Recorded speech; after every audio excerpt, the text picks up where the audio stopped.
How's it going, everybody? This is Walker, and in the background you're going to see some Fallout New Vegas gameplay. Now, it's been a long time since I uploaded any Fallout New Vegas on my channel.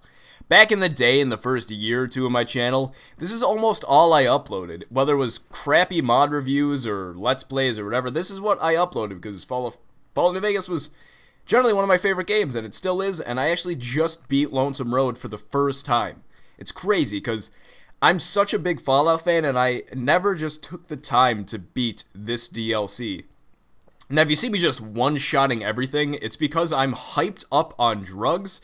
My character is a level 50 or 49, I think. I also have, like, the cowboy perk, which helps my medicine stick do a shit ton of damage. So I'm kind of just hunting down these nuclear warheads, blowing them up, and killing people in the Divide. But this video is not about Fallout New Vegas. It's about Fallout 4.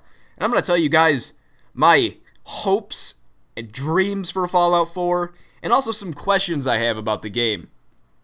And both of them kind of go hand in hand. So I'm going to run down my top 10 hopes, ideas, and questions for Fallout 4. Now, the questions are at the bottom of the list, or the top of the list, whichever one you prefer to say. So we're going to start off with number 10, companions. Now, in Fallout 3, we had some pretty decent companions. Some of them were boring, like, I think, Tulip or Violet? I think her name was Violet. She was kind of boring. She was like that killer mercenary prostitute from Paradise Falls. I think it was called Paradise Falls.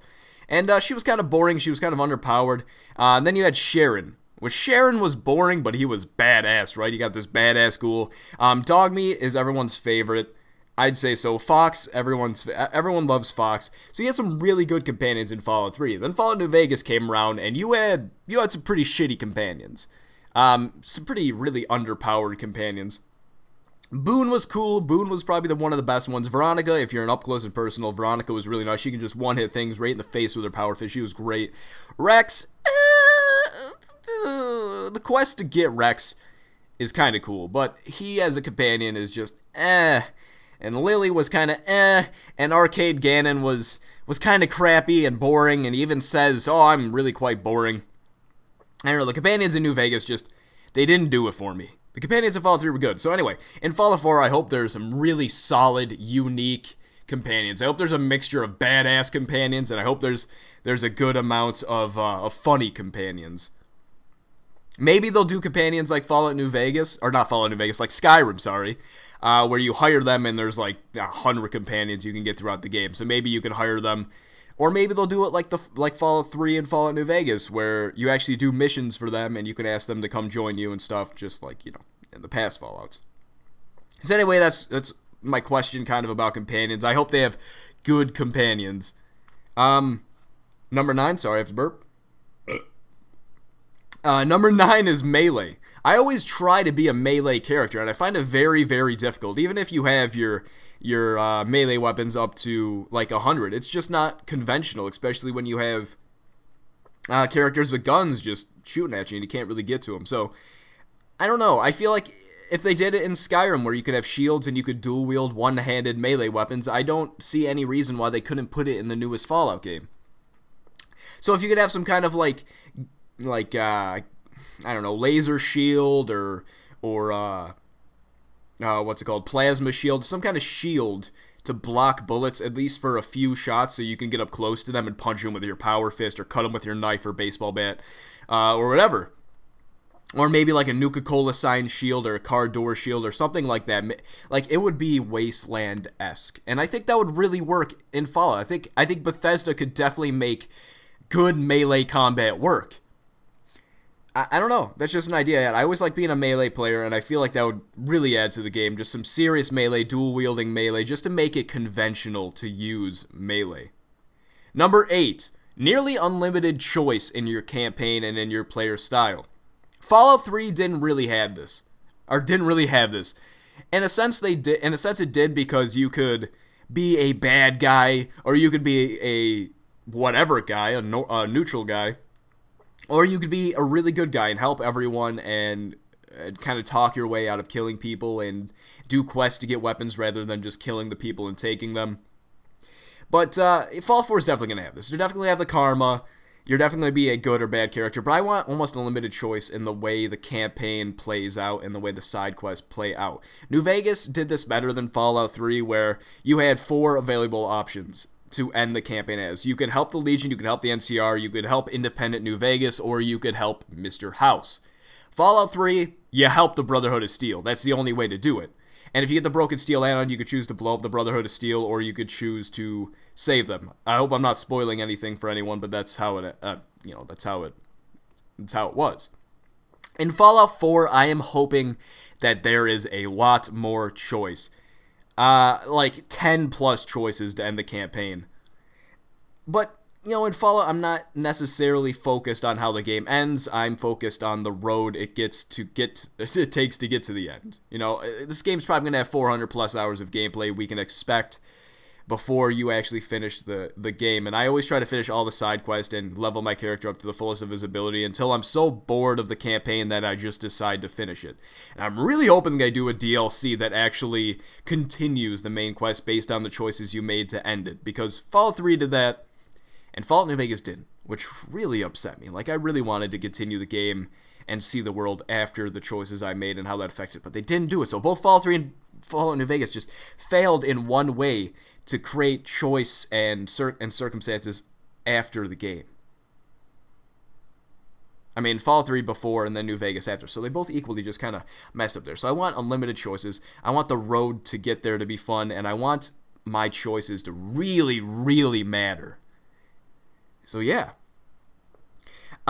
this is something that I don't think they're going to add, and they may have confirmed that it's not going to happen, but vehicles.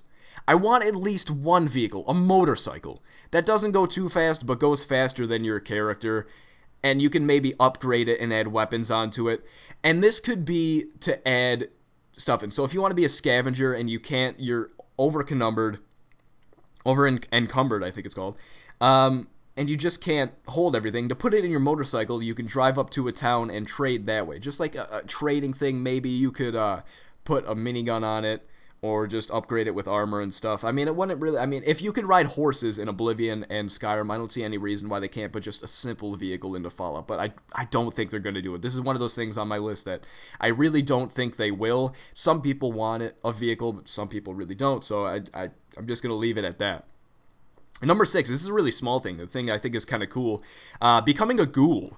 I think becoming a ghoul would be absolutely sweet. Maybe there's some quest where you have to go into some place that's extremely irradiated, and it'll say, are you sure you want to do this? You will become a ghoul. This is what'll happen. You'll get these traits negated. You'll get these traits added. So, like, let's say you become a ghoul, you're immune to radiation, and the higher your radiation sickness is, the more damage you do to things, but also the more damage you take.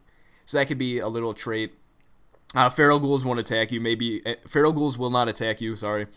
And maybe later on you can get a perk that makes it so super mutants won't attack you. Because if you notice in Fallout 3, if you talk to the guard outside of Underworld, she'll say, yeah, the super mutants just think we're some kind of kin. I don't know, they leave us alone.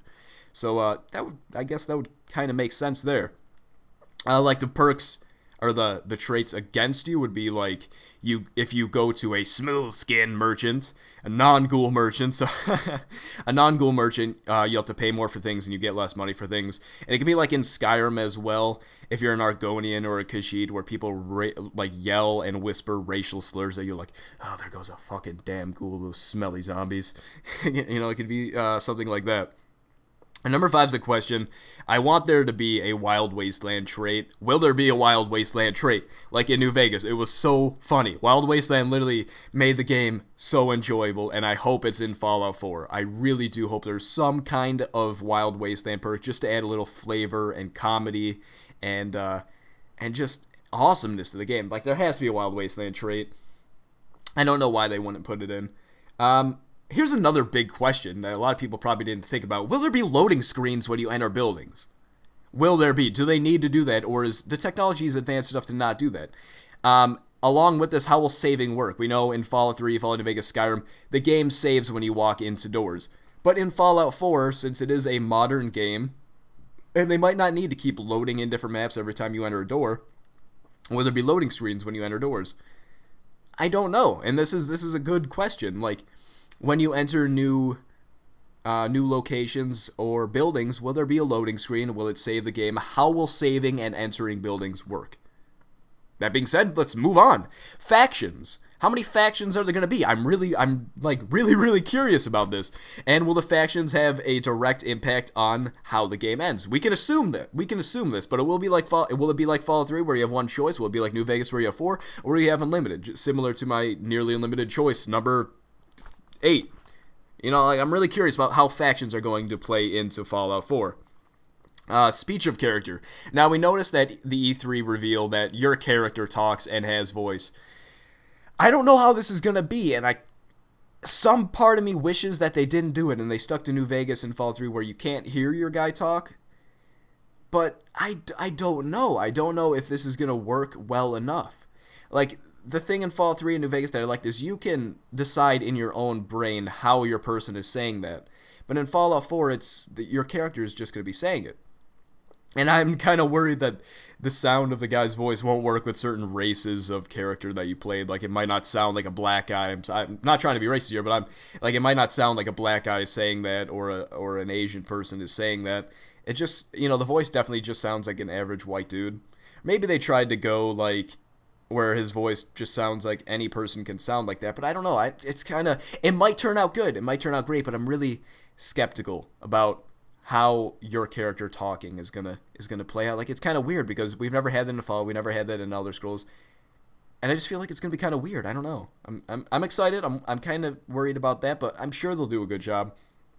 Mods. Number 1, mods. Holy shit, mods. I'm gonna play through the game first before I get any mods, and then I'm gonna start modding the shit out of it.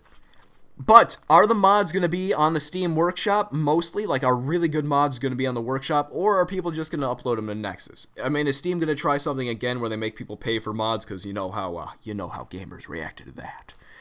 Or is it going to be mostly Nexus orientated? I would love to have it on the Workshop. Workshop mods are just so much easier. You click subscribe, it downloads it, you have it, it works, it's easy. Nexus is a pain in the fucking dick, and I really don't want this game to be mostly Nexus orientated. I've been trying to log into Nexus for months and it's not working, and it's a huge hassle. I think I have 7 Nexus accounts and I can't get it to work, and there's so much problems with it. Sometimes you have to manually install mods and it's just a hassle. I just want to click subscribe and have a mod. That's how I want it to work. I just want a mod. Alright? Just workshop it, Fallout 4. Make workshop easy for modders. There you go. Anyway. This video's gone on long enough. It's been sloppy enough. If you enjoyed this video, leave a like. If you dislike this video and dislike me, leave a like or leave a dislike so I can cry myself to sleep. I'll see you later there, boys.